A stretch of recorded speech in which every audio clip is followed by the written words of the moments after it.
This Um, conference will now be recorded. if people in future need to cover the same basic material, hopefully they'll be able to access the recording, at least get enough to go on with. All right, so welcome everybody. My name is Terry. I'll be doing the training today. And we're going to be looking basically initially just at a basic introduction and then how to handle consumer and I&R records. Now, the very first thing to know, SillSuite is web-based, so in order to access it, you're going to need to have a web browser like Chrome or Firefox, such like that. And our web address is secure.sillsuite.com. And that is going to take you right here to our login page. Darnell or one of his colleagues will have given you your username and password. We do have links you can click on if you forgot your username or if you forgot your password, or you can just simply get hold of Darnell and he can help you out too. All right, so I'm going to go ahead and log in. Now this right here, I'm going to change the interface real quickly. I'm going to go to the bottom of the page and use one of these little circles because these are different color schemes and icon styles. And this is probably the one that you're more familiar with. That's it. The page we're on right now, this is the main index page. It's got a few features on it like our tip of the week, where we talk about some aspect of the software. It's got a dashboard area that gives an overview of your recent activity at the center. And it's got a reminders area. So if there's stuff that you want to keep on your radar, you can use the reminders, and you can set reminders inside consumer and I&R records. We'll look at that in a few minutes. Then way down at the bottom, we've got our flags to change language between English and Spanish. There's a quick and easy way to adjust the font size. If this is small for you to read, kick it up a notch or up to 3 notches. And I mentioned our little circles. All of these changes down here, they're linked with your web browser. They won't affect anybody else. So go through these little circles, figure out which one works best for you. And then in the bottom right corner, and this, by the way, this whole bottom bar is on every page, the feedback link will give you either a web form you can fill out or our direct phone number if you want to just give us a call if you run into any problems or if you have any questions. Now this business right up here across the top, that's the icon bar, that's the navigation bar. And that's how you get from one area of the software to another. So I'm not going to go through all of these, I don't even know if you're making use of all of them, but there's an internal calendar and news, reports, you can get data back out of the software, a document storage area, an equipment center if you have an AT loan program, consumer database, I&R database, referral contacts, and that's contact information for organizations that you refer people to or that refer people to your center. The alt contacts area, that's contact info for people connected with your consumers. A couple modules you folks don't have installed.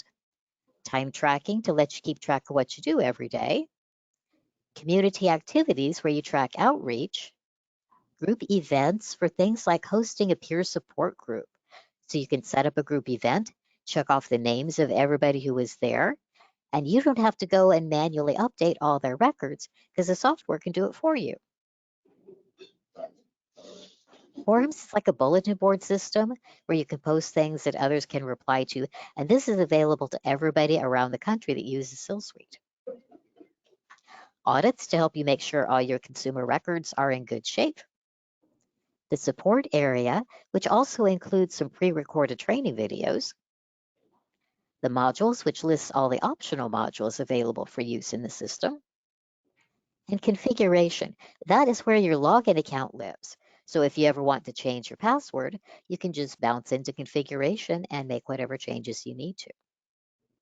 And last but not least, the logout button. That one doesn't need a whole lot of explaining, I trust.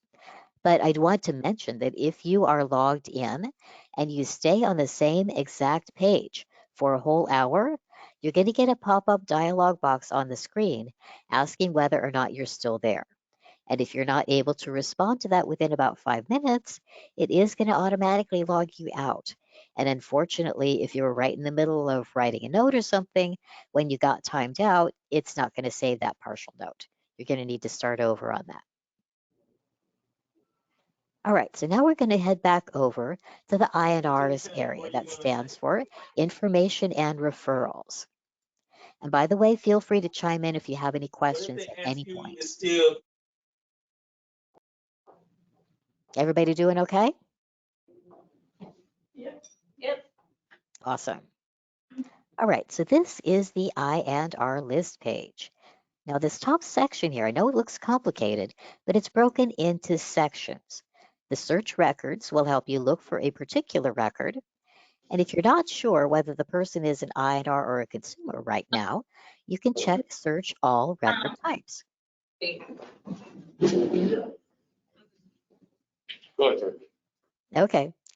This ignore other filters when searching. You notice we got a bunch of drop downs here in the list area for staff member and status and a few other things. Checking that second checkbox says don't pay any attention to those. Find me everybody. Whether it's my person or not, whether the record is active or not, go find me the people I want to look for. And there's a bunch of ways to look for somebody by their name, by a nickname, by a zip code, by a phone number. There's a whole bunch of things you can use to help you find people. The list options area on the I&R site, it doesn't do a whole lot, but if you only wanted a listing of people who are in a certain program, and we'll look at programs in a few minutes too, you can use that drop down to narrow down that list. We're going to skip my filters. It's probably overkill for right now. And over here towards the right is where you would go to create a brand new I&R record. We do have two different forms available for you to use. Probably the one you're going to want to use is the quick I&R form. That's a single one-page form that will let you get the basics of their name and contact information and what their initial call was related to. The add I&R form will let you get a lot more detail, but it doesn't take care of tracking what they called about. So there's a little bit of a trade-off there. And probably, I think your center is mostly using the quick I&R form. So let's go ahead and take a look at that. Now, the very first thing at the top of the page says contact type. And that is because a whole variety of people can potentially call your center. They may be people with disabilities. They may be a family member of a disabled person. It could be somebody totally random, like a vendor or an employer or a teacher. So you've got a drop-down list to say who it is. So we're going to do our little pretend consumer here. And this is somebody that does have a disability, so they're calling on their own behalf. Then you need to input their first and last name. Now, even though it says that the first name is required, strictly speaking, it's not.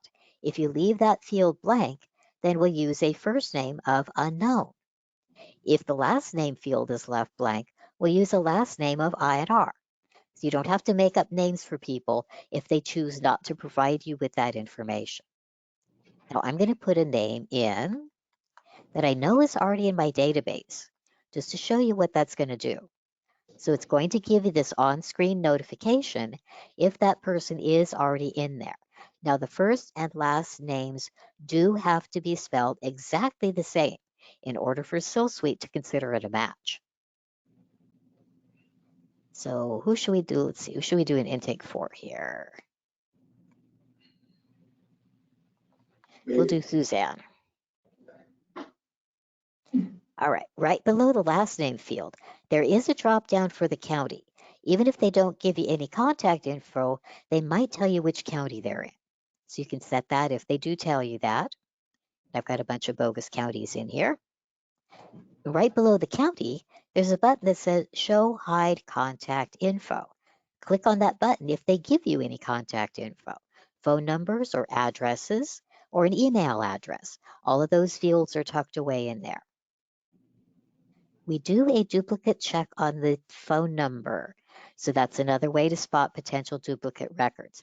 Now, it's also possible that you might get a match on the phone number just because somebody else in the same household called you. So don't consider that a deal breaker.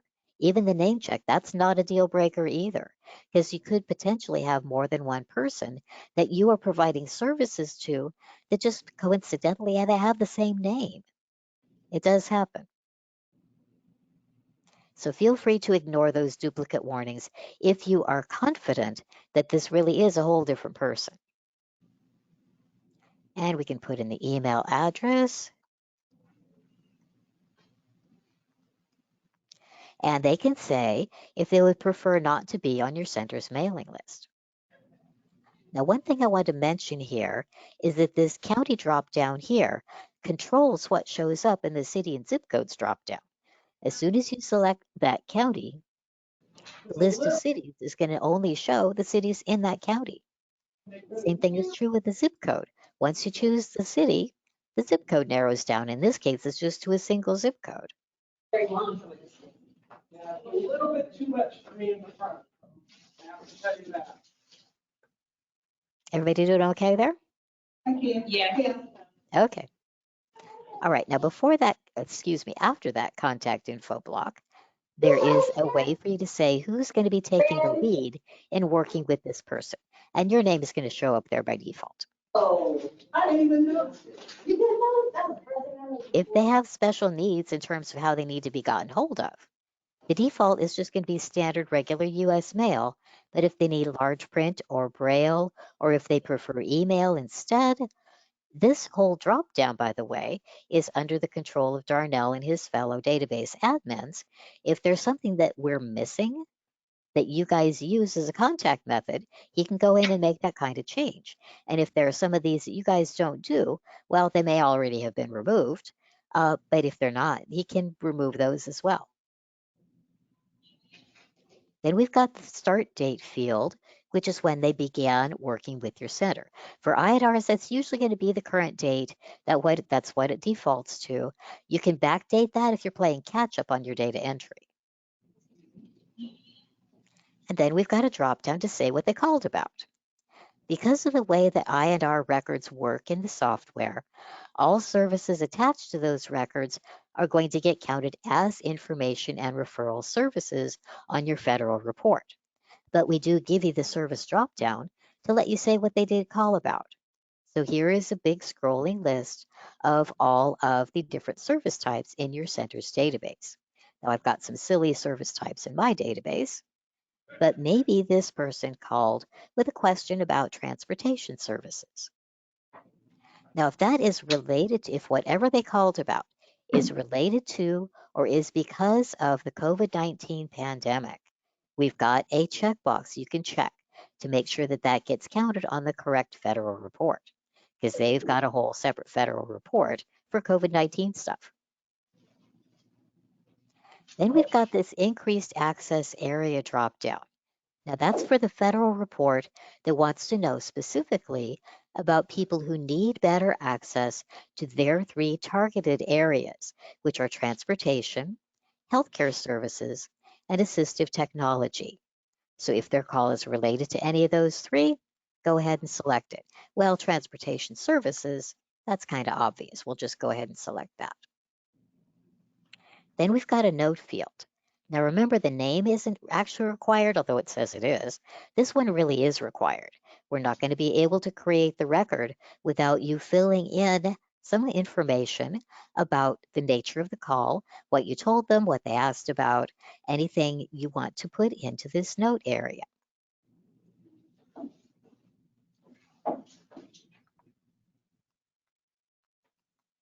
So they had a call about paratransit services, and maybe we gave them the phone number, or maybe we're going to send them a flyer, or whatever it is we need to do. Now we've recently added the ability to do a time tracking note on that quick INR. I'm going to turn that off because that's not a function that your center is taking advantage of. So I'm just going to set that to no, and all those fields go away. Then we've got a drop down that says, okay, who, if anybody, referred this person into your center? And this is pulled right out of that referral contacts list. And if they were referred by somebody, you can say who that was. If they are, or if they believe themselves to be at risk for institutionalization, then there's a checkbox you can check to flag that information. And if you're doing a whole bunch of INRs back to back to back playing catch up, you can check this little checkbox in order to do that. It'll streamline the process a little bit. Now, in terms of creating this record, there are two different choices. The Log Open INR button will create an INR record with a status of active. That's typically what you're going to want to do. The only time you'd want to use the alternate Log Closed INR is if it was a truly anonymous INR. They didn't give you a name, they didn't give you a phone number. You have no way of knowing if they did call back because they didn't give you enough information. And those you might as well log as closed INR because there's not really anything else you can do with them. And that record is going to automatically be closed out on the following day. We basically blip them active for a 1-day period, let you count that service you just provided, and then we're going to close them out automatically. So this one for Suzanne here, we're going to log that as an open INR. And that's going to take you straight to her INR information page. So everything we put in there, which isn't a whole lot, but we've got her name, her phone number, her email address, the county and city and zip code info. And that's pretty much it. Now I got two choices. If I want to go to the bottom of the record, I can either scroll down or I can click my handy dandy little shortcut here and say go to INR tabs. So let's go ahead and do that. And that's going to take me right down to this note area. So the tab we're in right now is called Overview Notes. And that is a display only area that has all of the notes from all of these different tabs. It is display only. It can't be edited or changed, but you can get a really quick overview of what's been going on with that person's record recently. Now there's a type code column, and if you click the note type legend, that will tell you what all of those mean. So a simple S, okay, that's a status note. SR, that's a service note. Once you've been working in the software for a while, you'll be able to pretty much read these, but it never hurts to have that back to refer to. Now, another thing we've got in each of these different note type areas is a button that says Video Help, which will give you a little short video over what that tab does, and a Written Help document, which will pop up a separate browser window to tell you what that particular tab does in a little bit more detail. Now, typically for an INR, it's likely the only other thing you might need to do is add more service requests. So let's look at how you do that. To go to that Services tab, that's going to change color for you. Always tell where you are. And then way here over on the left, there's an Add link, which you'll use to create a new service. So you click Add, and you say, again, what did they call about? And maybe they had a question about some peer counseling services. And that is in response to COVID-19. We're going to check that box. Now, this isn't related to any of those three target areas, so we're just going to leave that unset this time. When was the service requested? That defaults to today. By the way, if you ever need to backdate something, you can either type the correct date into the box manually or click on that tiny little calendar icon to get a point-and-click calendar. And you just hover your mouse over the date you want to select and then click, and we will create that date for you. Now, it is the policy at Disability Link that all services get set to received at the point where you add them to somebody's record. You just don't leave things in progress. Always set them to received. And then you can say when it was received. That's going to autofill with today's date too. So you shouldn't hopefully have to do anything there either. Again, I'm going to turn that time tracking option off. And if they called with another question, it's a pretty safe bet you had contact with them. Basically, this tells SillSuite whether to use this note when it's figuring out the last time they were contacted. Service requests, it's going to default to yes, because it's hard to provide somebody with a service without being in contact with them, because that's kind of silly. So generally, you'll leave that checked. But our other checkbox here, pin service, will put this particular service request at the top of the list in the services tab so it doesn't get lost. Because services and all the contact notes and everything else, they're sorted in date order with the most recent entries up at the top. Well, if this one is really, really super important and you want to make sure it doesn't get shuffled down the list as other services get added over time, then you can pull this one to the top and keep it there by checking that pin service checkbox. And then we've got another note field to say what we talked with Suzanne about or what the nature of her request was.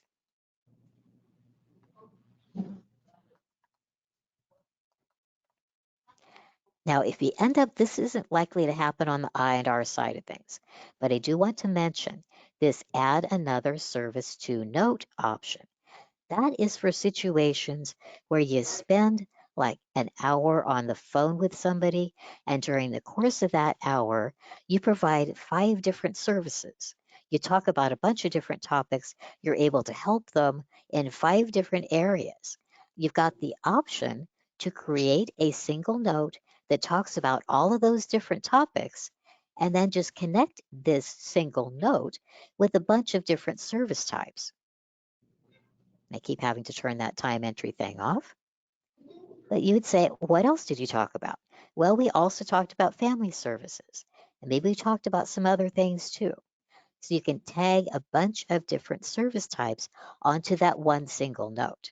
Now that's why that one single note has to cover everything you talked about, because all these services are going to point back to that note. Like I said, for I&Rs, that's overkill. So we probably don't need to worry about that right now. And we're just going to click Save. Now that takes you to this information page about that service. There's not really anything else we need to do here. It's already marked as received. We're not doing time tracking. If we could edit it, if we wanted to add more to that note, but this is pretty much done. So there's our additional service. And that is usually pretty much it when you're working with an I&R. So I'm going to go back up to the top of the record and show you one of our little buttons up here, which is change into consumer. And that is, you've been working with this person as an I&R. They decide, or you mutually decide, that they need more than simple information and referral services. At that point, you click the change into consumer button. And that is going to give you a one-page form to fill in with all of the fields that are required for a consumer that are optional for an I&R. So we got the county, that's been set already. We do need to add the date of birth. So we'll fill that in. As soon as you move out of that date field, we'll calculate their age, which lets you double check yourself and make sure that that is a reasonable date or age for them to be. You do need to set their independent living plan status. Now, generally, we strongly encourage you either to indicate that they've signed an independent living plan or they've signed a waiver saying basically thanks, but no thanks. We do have a third option available, which is ILP, not signed or waived, but that one is going to have to be fixed at some point before the end of the reporting year and changed to either ILP signed or waiver signed. Otherwise, it's going to cause issues on that federal report. Well, let's say that Suzanne, at this point, she's decided she doesn't need an ILP. She's going to sign a waiver. Okay, so we select that. Gender, male or female. Ethnicity, which is Hispanic, Latino, or other. And race, which is also required. It's not as flexible as we might wish, but for somebody who's multiracial or multi-ethnic, you can check off as many of these boxes as apply. And then when you're ready, click the Change I&R into Consumer button. Now I'm going to unset some of these just to show you what's going to happen if you try to do that conversion before all the information's been provided.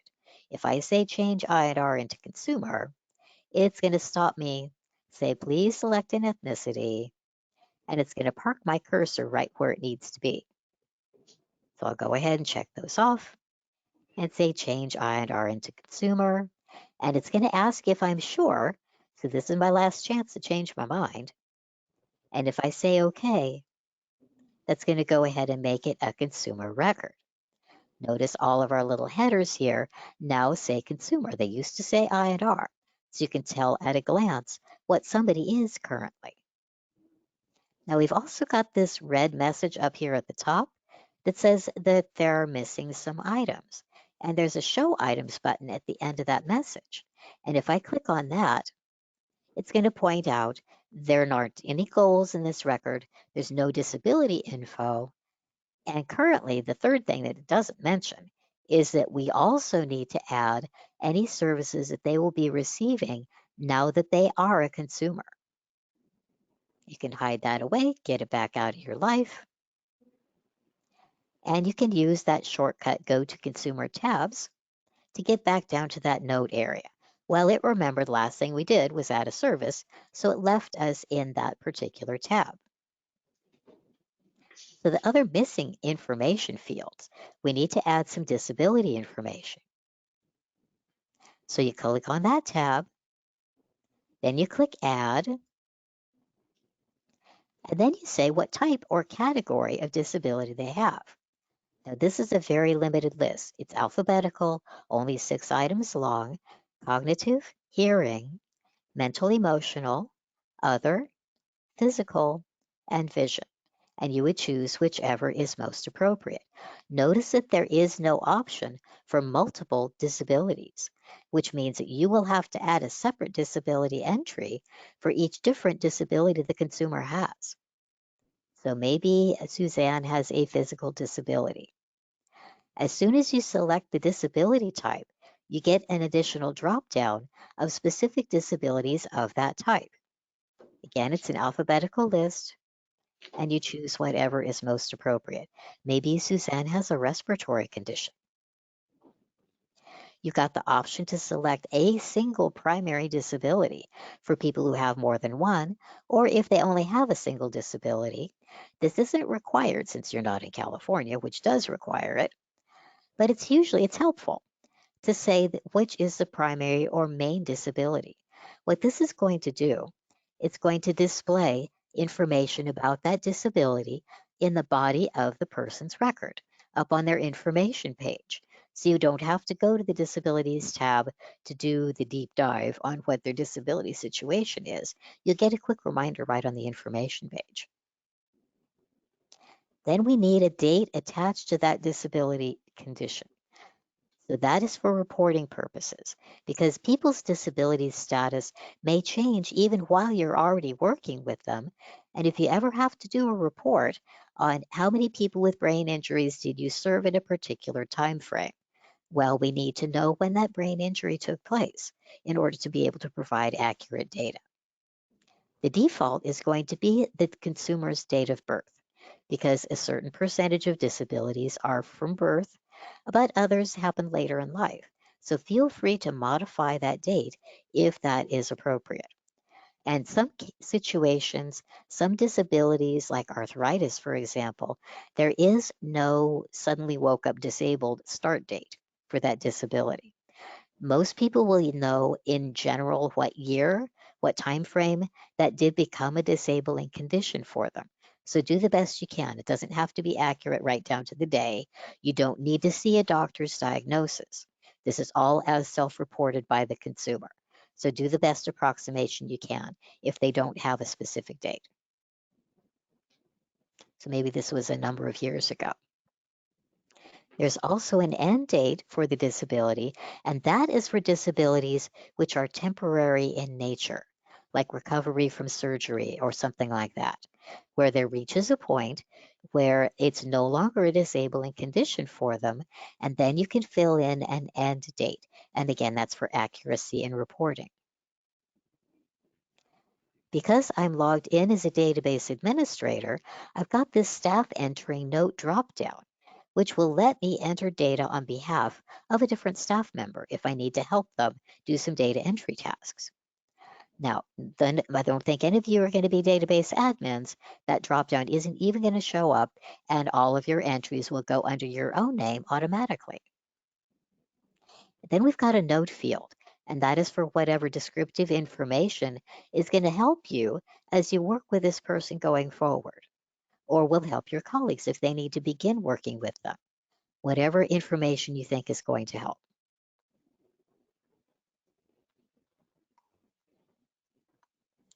So maybe she is on oxygen. She has a tank she carries with her. Maybe she also uses assistive devices, whatever you think is going to help you about the information about the disability. And something I didn't mention earlier is almost all of the note fields within SILSuite will hold about 40 pages worth of data. If you need to write a lengthy note, write a lengthy note. Don't worry about running out of space. It's really not going to be an issue. In terms of entering further disability information, if they do have multiple disabilities, you can streamline the input process by clicking Save and Copy to New Disability, which will save this entry and reload this web form and let you create another disability entry right away. Otherwise, just click Save. You can always come back later and create further entries if you need to.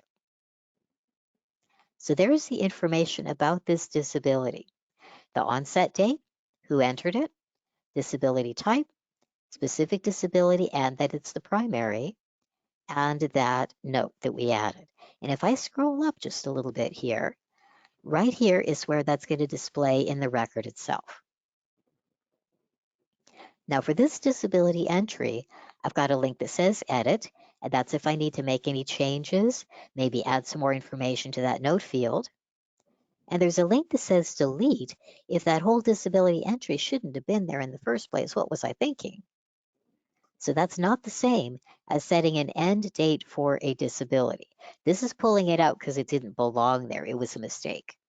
That's the only time you would delete something. And we still got our handy little add link if we need to create further disability entries later. How's everybody doing? Any questions so far? Not yet. I have one. Go I ahead. don't know if it's too soon to ask or not, but what happens to the status once you change the IR to consumer? Okay, we're going to do a little bit of a sneak preview here. If I go into the status tab, Okay, so, it's got this little business here. So when I created the I&R record, that created the initial status type of active I&R. When I changed them into a consumer, the system automatically closed the I&R chunk of their record and also created this active status as a consumer. Now, sometimes this really will happen all on the same day. Sometimes there may be more of a time gap, a few days or a few weeks or even a few years before they eventually do become a consumer. And all of these little timestamps are going to go in accordance with when you make that conversion. They may have a longer period of time while they were an active I&R. Now, if they've only ever been an I&R, or if they've only ever been a consumer, you won't have these little notations after the status type. It'll just say active or other or complete goals or whatever the other status types are. Does that help address your question? yes, thank you. No problem. Now, one thing I'm going to do a little bit of a sneak preview here. One thing you should be really careful about is when you add, in terms of the timing, at what point you add their services that they're going to be receiving as a consumer and any goals that they might be setting. Goals are only tracked in relation to consumer records. We do not look at goal information that is linked with an I&R record. And because we keep track of when somebody was an I&R versus when they became a consumer, if their goal entry had this little I&R notation, it wouldn't be counted. So always make sure it has to be done in sequence. First, you make them a consumer, then you go in and add their goals and whatever their consumer level services are going to be going forward.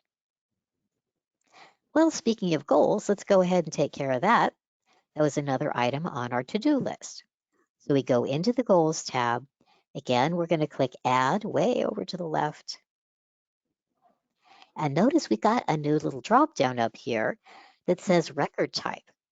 Now that is useful if you needed to backdate something onto the other half of their record, or if you need to tweak something that's already in the system and got linked with the INR portion when it should have been on the consumer side.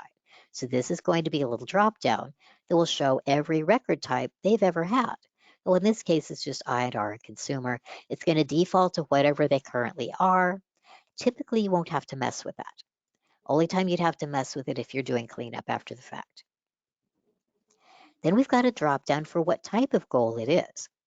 Now I checked your database earlier. There is one goal type lurking down at the bottom under a different section.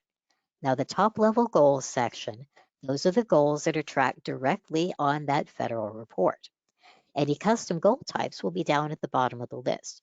Your center does have one of them lurking down there, so always make sure that you review the whole entire list to make sure that custom goal type wouldn't be even a better fit than any of the ones that are on the main list here. So maybe Suzanne has a goal that is related to community and social participation. We've got that increased access area here again. And maybe one of the things that's preventing her from the degree of social participation she'd like is transportation issues. So we could set that as an increased access area. Remember, if none of those three areas apply, just don't set it. You do not have to set this for every single goal. When was the goal set? Well, that defaults to today. And since she's only been active for a single day, that's pretty much our only option. We do need to set a target date for when she wants to achieve that goal. And maybe she is hoping that her social participation needs will hopefully be addressed by the beginning of June. Once the goal gets achieved, assuming it does, you're going to edit the goal entry and fill in that achieve date. Now, for some really short-term goals, you may end up setting the goal as achieved on the same day it was set, and that's perfectly fine. Sometimes that is what you need to do. And our fourth date field is a follow-up date. And that is if you need to touch base with the consumer periodically about how they are doing as they work towards that goal. This is going to set a reminder back in that reminder section of the main index page.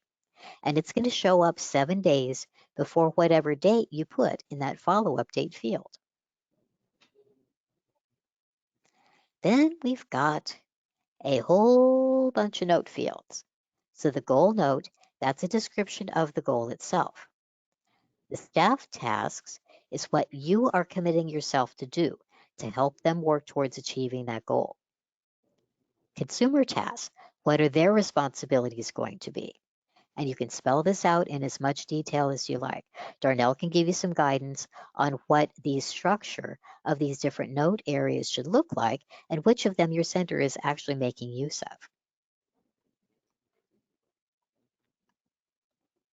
of. Helps if you can spell though.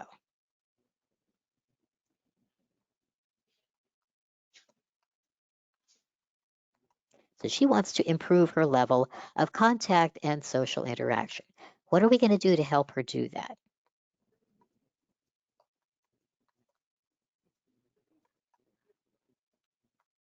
We're going to help her set up some Zoom calls.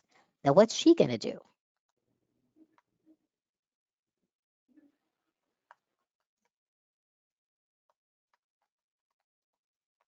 She's going to work on getting more tech savvy and being able to set up her own Zoom calls so she can take care of her own needs in that as she works towards achieving that goal. Outcome and results, a couple of different ways to handle this. And one is to put in the hoped for outcome, and the other is to leave it blank until the goal gets achieved, and then fill it in with what really happens. If they've got multiple goals, which some people are going to do, you've got a streamline option, save and copy to new, save this goal entry, reload that web form, and create another goal entry right away. It is going to bring over all of those note fields though. So remember to clear those out for additional goals if they don't apply. I'm just going to save this one. And there is that goal information field. Now what we've got down here towards the bottom, this is totally optional, but you can add goal progress notes that's strictly internal to your center for record keeping purposes only. And that will, if you choose to, you can track their milestones as they work towards that goal, or if they experience any setbacks. So you can keep track of their step-by-step progress towards achieving that goal. This is very simple. All it is a date field and a text field to let you input a note.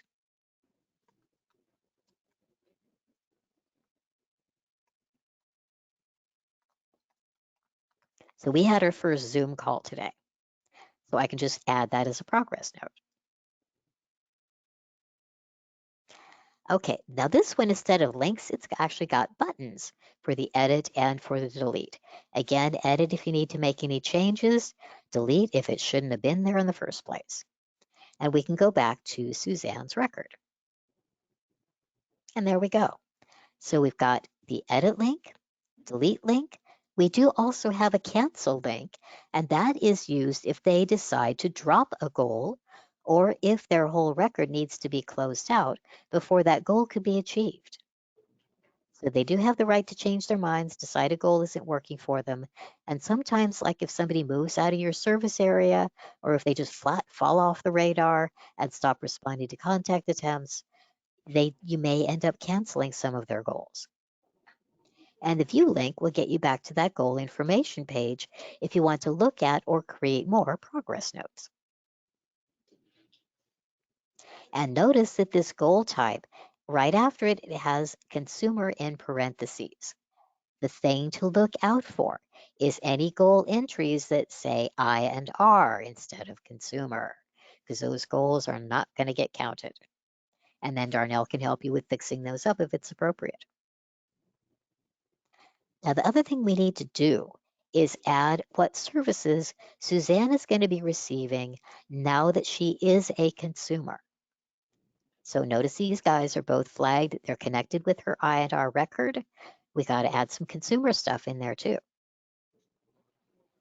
So what's this going to be? This is going to be counseling and related services. And again, it is in response to COVID-19. We'll tag that little checkbox. Request date defaults to today. And again, services are going to default to received automatically. We're not going to do time tracking. And by the way, your drop down here, it defaults to no automatically. You shouldn't have to mess with that. And we can say what it is, a more detailed description of that service.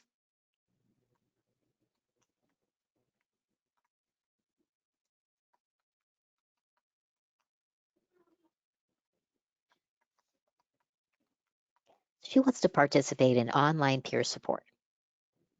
And we've got that add another service to note. Remember, that's the same interface we saw before. And we can save that. And that's all pretty much done.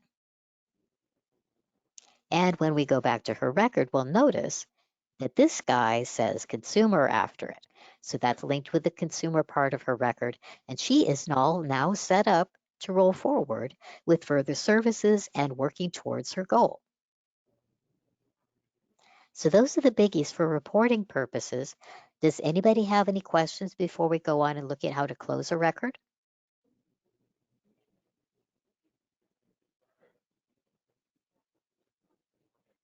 Crickets, crickets. Okay, speak up if you do have any questions, by the way. Don't worry about interrupting. All right, so let's loop back over to that status tab. Now, we're getting quite a traffic jam here with all these statuses being on the same day. That is not typical, believe me. So what you first need to know about closing a record, you only close a record if every single person at your center is completely done working with this person. They don't need any further services. Hopefully they've achieved all of their goals, or they've moved out of your service area or something of that sort. So you know you're not going to be working with them any longer. Nobody at your center is. So if you've got multiple people working with a person, always check with your colleagues. Make sure that everybody is done working with them. They won't be receiving any more services from anybody before you even think about closing out that record. In terms of the logistics of how to close out a record, that is done by adding another status entry. So we keep track of, go ahead. Hi Terry. So how long can a consumer stay in this system? There's no upper limit. There are Uh-huh. records that have been active for 10 years or more, depending on Oh, what their needs are. okay. And that is a matter for local policy too. So if you don't, if you're not able to get in touch with somebody for some certain period of time, 90 days, 6 months, a year, whatever threshold you guys set, then you'd probably want to at least think about closing out their record if you simply can't get hold of them any longer. Okay. Okay, so how to close out a record? We talked about why, just because you won't be working with them any longer. So you add a new status entry. Now we keep track of these periods of activity, which start with an active status and end with something other than an active status, which could be other or complete goals or moved or etc. So once Suzanne, hopefully she achieved all her goals, she doesn't need anything further from us, we can add that closing status entry. So we click add, status change date, again, that defaults to today. You can backdate that if it's appropriate. If somebody's record got left active longer than it should, you can kind of retroactively close them out a little bit earlier. Then you say what their status is changing to. Well, she's already active, so that's not going to work. If she's completed each and every one of her goals, complete goals is what you'd use. If she's passed away, that one's self-obvious.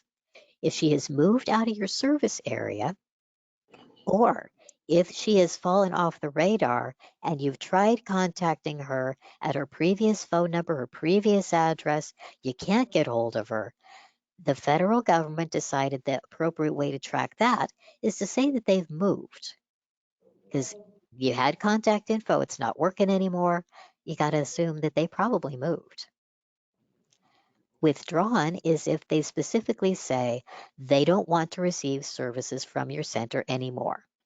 They haven't completed all their goals necessarily, they haven't moved, but they want to stop. Maybe they found a different organization, it's more convenient for them to use or something like that, and they're choosing to stop receiving services. And that's the catch-all, that's everything else that isn't one of the more specific options. Let's say with Suzanne here that she's actually moved. We're closing out the consumer part of her record, that's all good.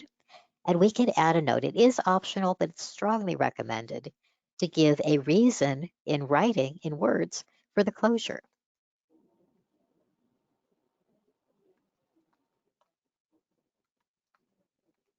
So she has moved out of our service area, and we're going to click that Add Status button. Now, I'm going to get hollered at here because they do still have these open goals and services. And this is a reminder, I need to clean up those loose ends. Did somebody have a question? No. Okay. Now what this has done, this has put a different red message up at the top pointing out that exact issue. We've still got some open entries here. We need to tidy those up. Be really extremely careful about using our handy dandy shortcut button to close all services, goals, and programs, because that's going to cancel stuff. It's going to cancel any active goals. It's going to cancel any in-progress services. And that may mean that your center doesn't get credit for helping achieve those goals. Now, since you are all marking services as received at the time they're requested, that's less of an issue. But in order to make sure you get credit for any goals that did get achieved, we strongly recommend going down here, specifically going into the Goals tab, and look at this. There's no achieve date on that goal.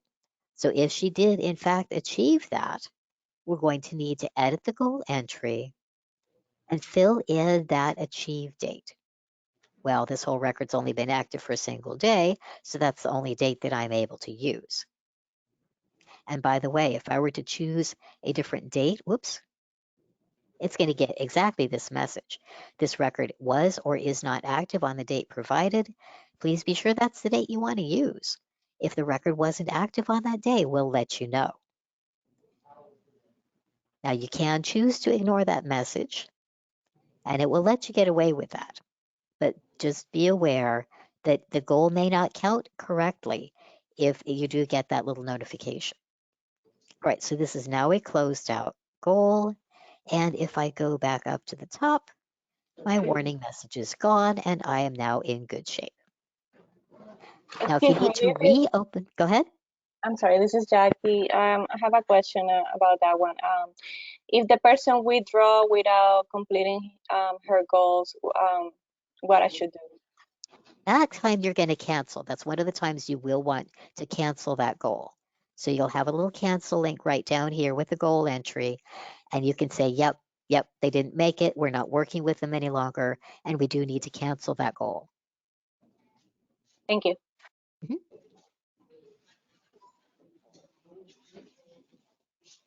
Now, if somebody comes back later, say Suzanne moves back into our service area, she was really happy working with us, she wants to resume that, maybe she's got a whole different set of goals now, we can reopen her record by going back to that status tab and creating another active status entry. And I think that is pretty much everything we were going to cover today. Darnell, have I missed anything? Hey, Terry, I have a question. Go ahead. Okay, let's say the consumer has achieved all their goals and we close them out.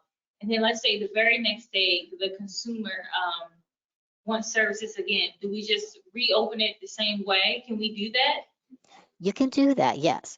But if it's Okay. literally from one day to the next, it might be easier to just delete the closing status. Okay.